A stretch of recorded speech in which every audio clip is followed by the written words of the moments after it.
What's up, guys? Ryjack back here for another video. Today, let's talk about that Southampton game. Obviously not what we're looking for, not what most people were expecting, I would say, and just an all-out kind of a dead game. So let's talk about why that happened, my thoughts, and just a review, as well as a little preview for what's upcoming for City and everything like that. Now, before we do start, I would appreciate new people, like, comment, sub to the channel. We're on the road for 150 subs. Very, very close to getting there. So always appreciate it. Do check me out on TikTok as well as YouTube Shorts for the short form content if you're interested in that type of stuff. Anyway, let's talk about the game. Let's talk about it.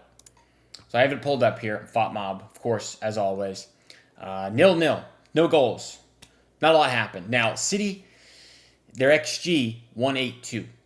And I'm not an XG merchant. I don't think XG is the end-all, be-all for stats, but it's not like they didn't have opportunities to score.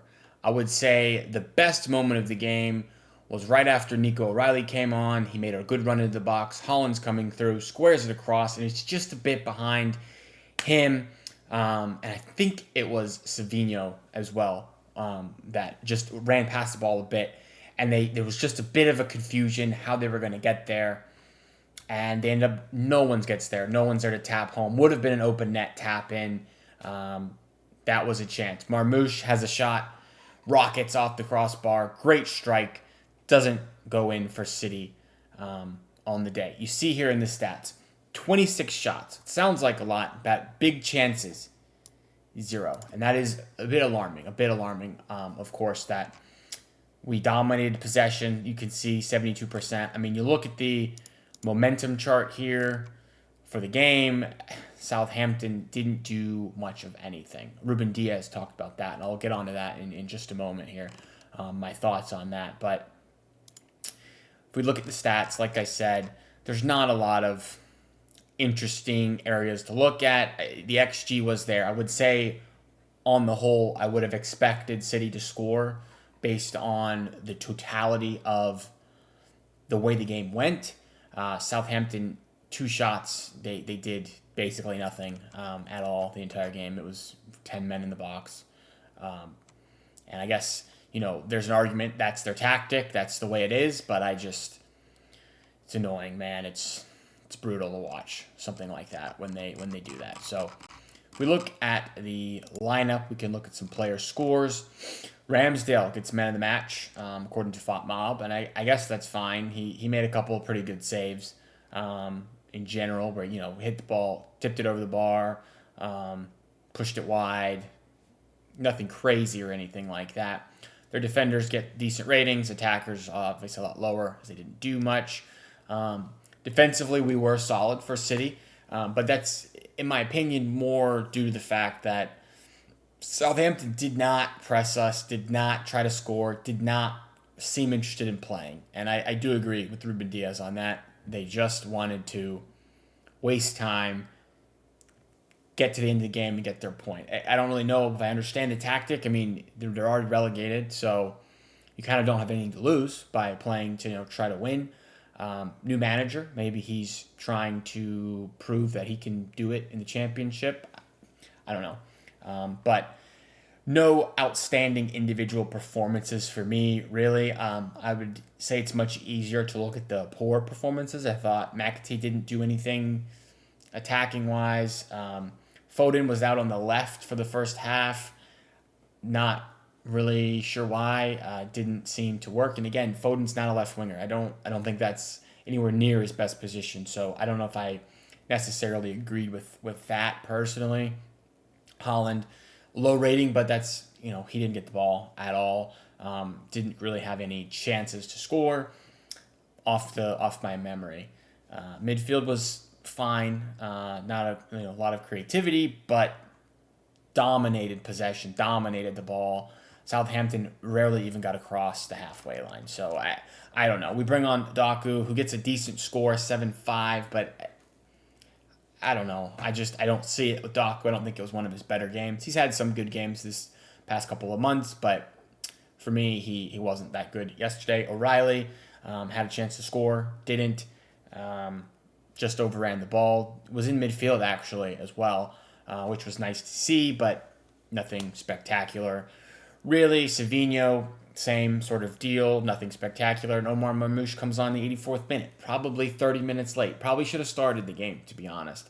And I'm not sitting here questioning Pep and saying I know better, but I don't know. On the whole, I would say this is a bit of a rotation lineup because we've got the FA Cup coming up in, a week or so.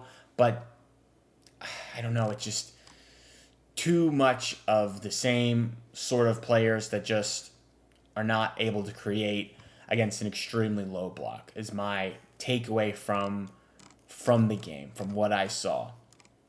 Nico Gonzalez, again, doesn't get minutes. Mateus Nunes has been in very good form at right back, does not play.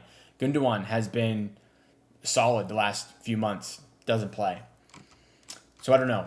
Some questionable things from Pep. I mean, I'm certainly not like some of the people who go a little bit over the top with Pep and say that was shambolic and he should be sacked on the spot. Like, I think that's a bit much, guys. He has won 6 out of the last 8 Premier League titles, if you count this season. I mean, let's give the guy some credit here. He's got an aging squad. Yes, he should take responsibility for not wanting to do the rebuild in the summer, but we've kind of moved past that. We're going to give him, obviously, this summer to start this rebuild. So the talk about Pep being washed and all of the nonsense some of the fans put out is a bit too much for me.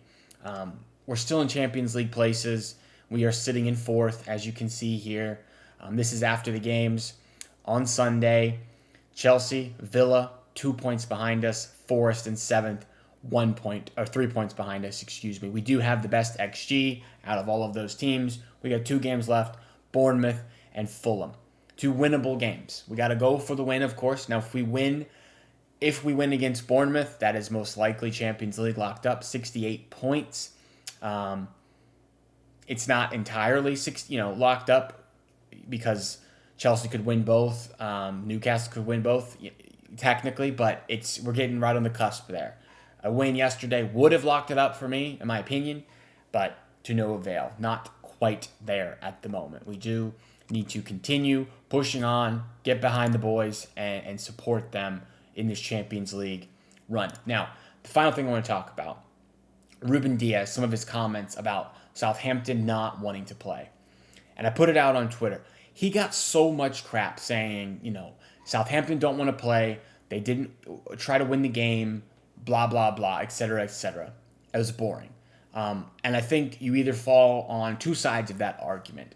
You're either on the side of Southampton where that's their tactic. Ruben Dias doesn't like their tactic, so he's complaining. And I don't think that's what he means. When you play football or when you watch, as us, we're the consumers, we're the fans. They're putting out an entertainment aspect. It's a TV show. And maybe this is the American in me, and maybe you guys can rip me in the comments, which is fine.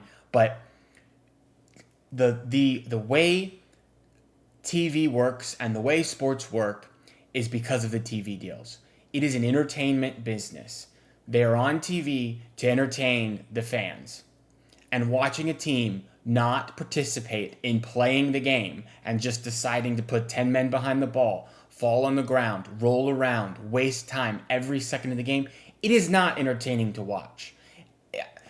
I understand Southampton cannot go toe-to-toe with Man City and whatnot. They can't try to play through us and get a result. I get that. But there has to be some sort of oversight from the people who make the rules that when something is bad for TV, they change it. It's been done in sports across the world. Over here in America, in the States, baseball, for example, they ban the shift. You know why? Because when they do the shift, it's over the top, it's boring, the batter's going to get out. The point of watching the batter is to try to get on base. If they do the shift, he's going to get out. In football, they're talking about banning the tush push. And if you guys don't know about that, it's basically this rugby type look and play that doesn't resemble football at all. That's an automatic 3-4 yards for the Philadelphia Eagles. It's boring, it's not entertaining, so they're going to get rid of it because it's boring. And I get people are going to say, well, that's their tactic, stop it. But again, like I said, sports is entertainment.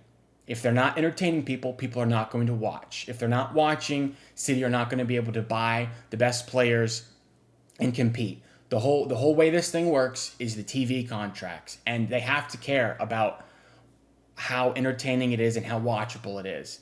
Having players roll around on the floor and time go off the clock, and you just hoof the ball long and you just defend in your box and there's no chances to score, it's boring. It's not fun to watch. And maybe I'm being harsh because I'm a City supporter and I want to see us score goals, but I'm talking about for the neutral. The neutral would have not watched that game because of how boring it was. So, me personally, I think you make changes to the way the rules work. They used to have the back pass in soccer, in football, where you could just pass to the keeper and he collects it, fall down, whatever, hold the ball, pass it, pass it back. You know why they banned that? Because it's not entertaining. It's not fun to watch. It sucks. So there are things that can change. And people in this sport are so interested in history and this is the way it's always been, so we're going to keep it this way. But that ain't how it works, man. There are people in charge who I think should look at changing the rules. I mean, the offside rule, for example. A guy was offside by an inch on his shoulder in the Crystal Palace game. Ismail Yassar, offside by this much on the shoulder. It doesn't affect anything. It's taking goals off the board. Change the offside rule. It's stupid. It's a stupid rule.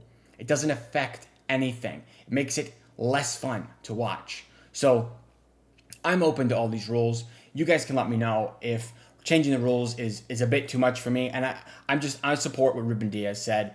And I don't support all the crap he's gotten about being entitled and being, they don't play our way, so I'm anti Ruben Diaz. No, I don't agree with that. Ruben Diaz is correct in my mind, and I'm supporting what he said. Southampton were pitiful to watch. It was horrible. So anyway, with that being said, let me know if you guys agree. I'll stop ranting now, but let me know if you agree. Do appreciate you guys watching. Do check out my TikTok and YouTube shorts for the short form content as always. So thank you guys. I will see you shortly.